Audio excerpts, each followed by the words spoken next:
তুমি কি জানো ফোনের কোন সেটিংসটি অন থাকলে ফোনেতে অনলাইন শপিং করার সময় আমাদের ব্যাংক অ্যাকাউন্ট থেকে সমস্ত টাকা ভ্যানিশ হয়ে যেতে পারে? ভাবতে অবাক লাগছে না?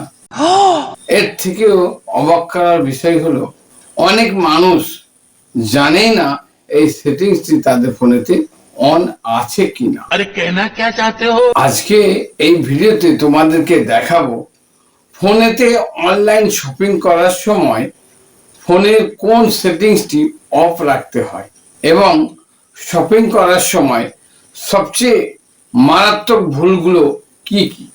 এছাড়া বর্তমানে 2026 সালে অনলাইন শপিং করার সময় কিভাবে ফোনকে সিকিউর রাখতে হয়। ভিডিওটা স্কিপ না করে শেষ পর্যন্ত দেখতে থাকো, কারণ শেষের টিপসটি তোমার ব্যাংক অ্যাকাউন্টকে বাঁচাতে সাহায্য করতে পারে। Hi everyone, welcome back to my channel SH Intech Guide. Number 1, public wifi trapping, যেটা অনেকেই করে থাকে। অনলাইন শপিং করার সময় পাবলিক ওয়াইফাই ব্যবহার করা, কারণ এই ধরনের ফেক ফ্রি ওয়াইফাই হ্যাকাররা অনেক ক্ষেত্রে তৈরি করে থাকে। আর এই ফেক ওয়াইফাই বানিয়ে হ্যাকাররা তোমাকে একটি ফেক পেমেন্ট পেজ দেখিয়ে তোমার পেমেন্ট ডিটেলসগুলি চুরি করতে পারে এবং তোমার ব্রাউজিং সেশনকে হাইজ্যাক করতে পারে। এমনকি তোমার সেভ করা পাসওয়ার্ড চুরি করতেও পারে। এটাকে বলা হয় man in the middle attack, মানে হ্যাকার তোমার আর ওয়েবসাইটের মাঝখানে থেকে ডেটা ক্যাপচার করতে পারে আর এইভাবেই তোমার ব্যাংক অ্যাকাউন্ট হ্যাক করতে পারে। তাই বলছি, শপিং করার সময় বা ইউপিআই পেমেন্ট করার সময় পাবলিক ওয়াইফাই কখনো ব্যবহার করবে না। Number 2, auto connect wifi. এই সেটিংসটি হলো একটি মারাত্মক সেটিংস।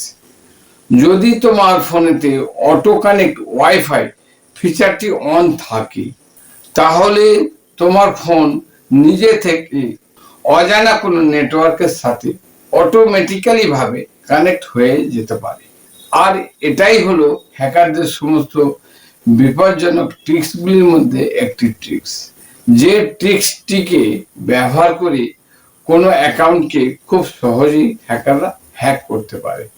একটা উদাহরণ দিলে বুঝতে পারা যাবে। মনে করো কোনো এক সময়ে তুমি কোনো ক্যাফেতে ফ্রি ওয়াইফাই ব্যবহার করেছিলে এবং অনলাইন শপিংও করেছিলে। পরবর্তী সময়ে হ্যাকাররা ওই ক্যাফেতে ঠিক সেম ও একই নামে ফ্রি ফেক ওয়াইফাই তৈরি করলো। আর তুমি তোমার মোবাইলে অটো কানেক্ট ওয়াইফাই এই ফিচারটি অন করা অবস্থায় যখন ওই ক্যাফেতে পুনরায় গেলে, তখন তোমার ফোনটি নিজ থেকেই ওই ফেক ওয়াইফাইটির সাথে অটোমেটিক্যালি ভাবে কানেক্ট হয়ে গেল। ফলে কি ঘটে না, ফলে হ্যাকাররা ওই ওয়াইফাই কানেক্ট করার মাধ্যমে চুপচাপ তোমার অনলাইন কার্যকলাপকে মনিটরিং করতে পারে। তুমি অনলাইনেতে কি করছো না করছো সমস্ত কিছু নজরদারি করতে পারে, অর্থাৎ তোমার ইন্টারনেটকে মনিটর করতে পারে। আর এই মনিটরিং এর মাধ্যমে তোমার অ্যাকাউন্ট হ্যাক হতেও পারে। এখন প্রশ্ন হলো, এই সেটিংসটি কিভাবে আমি অফ করব? প্রথমে ফোনে, অ্যান্ড্রয়েড ফোনের সেটিংসে যেতে হবে, তারপরে যাব ওয়াইফাই, তারপর অটো কানেক্ট ওয়াইফাই, তারপর turn off. Number 3, fake shopping app. বর্তমানে হ্যাকাররা ফেক শপিং অ্যাপ দিয়ে অ্যাটাক করছে। অনেক সময় লোকেরা কি করে না, লোকেরা ফোনে বিভিন্ন বিজ্ঞাপন দেখে ওখান থেকে শপিং অ্যাপ ডাউনলোড করে থাকে বা কোনো র্যান্ডম লিঙ্ক থেকে শপিং অ্যাপ ডাউনলোড করে থাকে। যেমন ধরো, ফেসবুকেতে কোনো একটি বিজ্ঞাপনে দেখা গেল কোনো একটি ফেক শপিং অ্যাপেতে দেখাচ্ছে আইফোন মাত্র 999 টাকায়, অথবা 90% ছাড় পেতে মেগা সেলের একটা অফার দেখায়। মানুষ এটা কি করে, এক্সাইটমেন্ট হয়ে ক্লিক করে ওই অ্যাপটি ইনস্টল করে থাকে। তারপর হয় কি, তোমার ফোনের স্ক্রিনটি গোপনে রেকর্ড হয়ে যায়, ফলে তোমার ওটিপি থেকে পেমেন্ট ডিটেলস গুলো সমস্ত কিছু হ্যাকাররা জেনে যেতে পারে, আর এইভাবেই তোমার ব্যাংক অ্যাকাউন্ট হ্যাক হতে পারে। তাই সর্বদা চেষ্টা করবে ট্রাস্টেড শপিং অ্যাপ ব্যবহার করার জন্য, যেমন অ্যামাজন, ফ্লিপকার্ট ইত্যাদি। হ্যাঁ, তবে কোনো শপিং অ্যাপ ইনস্টল করার আগে ওই অ্যাপের রিভিউটা চেক করে দেখে নেওয়া উচিত। নাম্বার 4, ফোনের NFC ফিচারটি অন করে রাখা। অনেকে পেমেন্টকে দ্রুত করার জন্য ফোনেতে NFC ফিচারটি অন করে কন্ট্যাক্টলেস পেমেন্ট করে থাকে। NFC অর্থাৎ নিয়ার ফিল্ড কমিউনিকেশন, এটা এমন একটি ফিচার যে ফিচারটির মাধ্যমে ফোনকে কোনো পেমেন্ট মেশিনের খুব কাছাকাছি এনে ধরলে কোনো ফিঙ্গারপ্রিন্ট বা পিন ছাড়া পেমেন্ট করা যায় খুব সহজে। কোনো ফিঙ্গারপ্রিন্টের বা পিন দেওয়ার কোনো ঝামেলাই থাকে না। যেমন কোনো দোকানে গিয়ে তোমার ফোনে পেমেন্ট করার জন্য পেমেন্ট মেশিনের কাছে ধরলে পেমেন্ট হয়ে যায়, কিন্তু তুমি যদি কন্ট্যাক্টলেস পেমেন্ট ব্যবহার না করে থাকো তাহলে অবশ্যই NFC ফিচারটি অফ করে রাখতে হবে, কারণ ভুল করে আননোন NFC ডিভাইসের সাথে কানেক্ট হয়ে যেতে পারে, কানেক্ট হয়ে পেমেন্ট হয়ে যেতে পারে।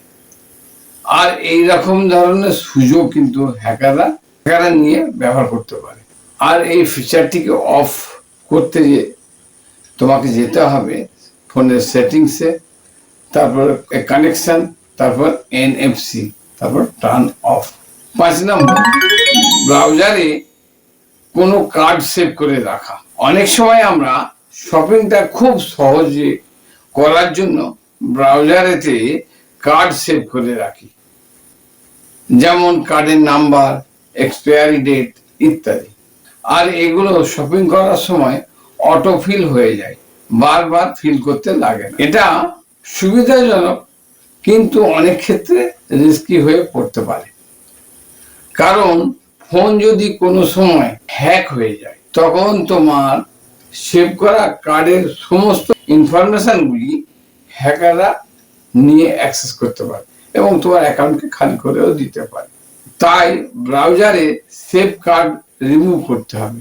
এর জন্য তোমাকে যেতে হবে ফোনের ক্রোম অ্যাপটি ওপেন করতে হবে, তারপর সেটিংসে যেতে হবে, তারপর পেমেন্ট মেথড, তারপর সেভ কার্ড, তারপর রিমুভ। সবশেষে কিছু পাওয়ারফুল সিকিউরিটি টিপসের কথা বলবো। তোমার ফোনের ব্লুটুথটি প্রয়োজন না হলে অফ করে রাখবে সব, কারণ তোমার ফোনকে কাছাকাছি আক্রমণকারীদের ডিভাইস দ্বারা শনাক্ত করা হতে পারে এবং তোমাকে একটা ফেক ব্লুটুথ পেয়ারিং এর মাধ্যমে স্প্যাম ফাইল পাঠিয়ে তোমার ফোনটাকে হ্যাক করতে পারে। কখনো ওটিপি কাউকে শেয়ার করবে না বা কাউকে বলবে না, কারণ ওটিপি হলো তোমার অ্যাকাউন্টের চাবি। কোনো ব্যক্তি ওই ওটিপি দ্বারা তোমার অ্যাকাউন্টটি অ্যাক্সেস করতে পারে এবং তোমার ব্যাংক অ্যাকাউন্ট খালি করে দিতেও পারে। ফোন সবসময় আপডেট রাখতে হবে, কারণ আপডেট তোমার ফোনের সিকিউরিটি দুর্বলতাগুলোকে ঠিক করে দেয়। আর অ্যান্ড্রয়েড ইউজার অবশ্যই গুগল প্লে প্রোটেকশন ফিচারটি অন রাখতে ভুলবে না।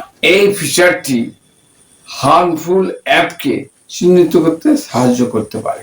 তাহলে আজকের দিনে হ্যাকাররা শুধু কম্পিউটার হ্যাক করে না, তারা টার্গেট করছে আমাদের এভরিডে হ্যাবিটগুলিকে। একটা ছোট্ট ভুল, একটা নিরাপদহীন সেটিংস আর কয়েক সেকেন্ডের কেয়ারলেস শপিং আমাদের কষ্টের উপার্জিত টাকা রিস্কের মধ্যে পড়ে যেতে পারে। তাই বলছি, স্মার্টফোন ব্যবহার করার আগে স্মার্ট সিকিউরিটি ব্যবহার করা আরো বেশি জরুরি। ভালো থাকবে, সুস্থ থাকবে, তোমার আগামী দিনটা শুভ হোক।